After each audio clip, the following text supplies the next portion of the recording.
Greetings, fellow language enthusiasts.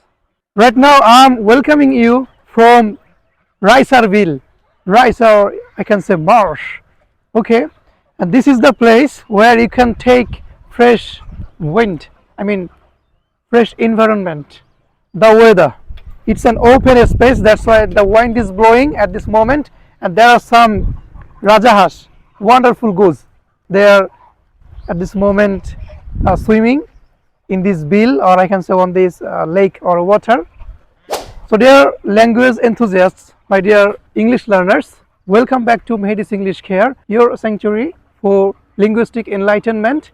Those who are the followers or the learners of Mehdi's English Care, you all know that first of all you have to love English language. If you love this language, then start learning, learn some basic, and after learning some basic, then start speaking.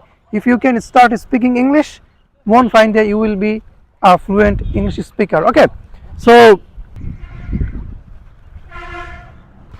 আচ্ছা, আমরা এখন আছি হচ্ছে দামোহদা উপজেলা। এটার আপনার দক্ষিণে ভারতের পশ্চিমবঙ্গ, পূর্বে চুয়াডাঙ্গা সদর, তারপর উত্তরে হচ্ছে আলমডাঙ্গা, পশ্চিমে ভারতের পশ্চিমবঙ্গ রাজ্য এবং মেহেরপুর সদর উপজেলা, যেখান থেকে আমরা এইমাত্র আসলাম।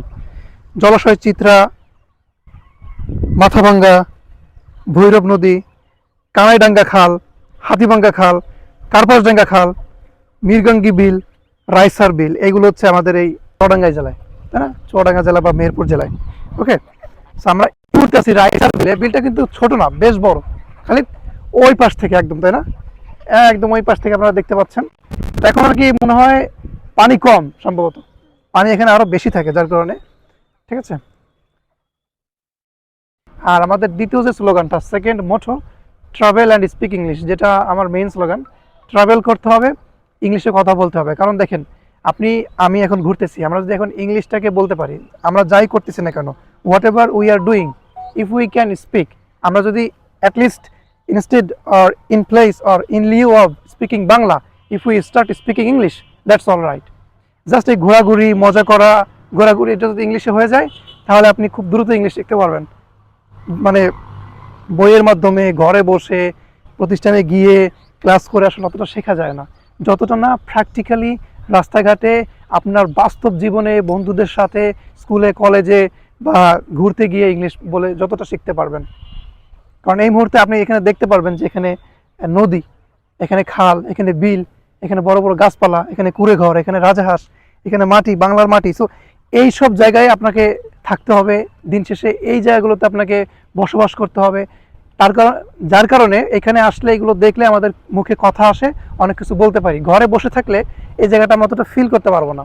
তখন এক লাইন দুই লাইনে বেশি, Raisar Bil, yes right now I am here in Raisar Bil, আর কি বলবো, আর কিছু বলতে পারবো না। বাট এখানে আসার পর দেখবো যে it's an open space, top notch weather. তারপরে ওয়াইন্ড, মানে বাতাস বইছে, ওয়াইন্ড ইজ ব্লোয়িং। হ্যাঁ, দেয়ার আর সাম ওয়ান্ডারফুল, কি বলে এটাকে, গুজ বলে, রাজাহাঁস বা সোয়ান বলে। সোয়ান, SWAN, সোয়ান মানে হচ্ছে সম্ভবত রাজাহাঁস, রাইট? সেই যে তারা এখন কি করছে, খাবার খাচ্ছে, তারপরে সাঁতার কাটছে, এই তো। এই প্র্যাকটিক্যালি এই বিষয়গুলো যদি আপনি ইংলিশে বলতে পারেন, তাহলে আপনি হচ্ছে রিয়েল স্পিকার। আর আপনি বাসায় বসে বা ভিডিওতে আপনি কি শিখবেন? আমি যাই, আই গো, আমি যাচ্ছি, আই এম গোয়িং, এটা আপনি শিখলেন, কিন্তু এখানে এসে দুই লাইন বলতে পারলেন না। খালি আমি যাই, আই গো, আমি যাচ্ছি, আই এম গোয়িং। তো এখানে আসে আপনি কি আমি যাই বলবেন? কাজ হবে? এখানে আসে আপনার প্রত্যেকটা মোমেন্টকে ইংলিশে বলতে হবে, তাহলে মানুষ মনে করবে যে না, আপনি ইংলিশ স্পিকার। ওকে, সো এই ছিল আমার এই ভিডিওর message. Thank you very much for watching my video.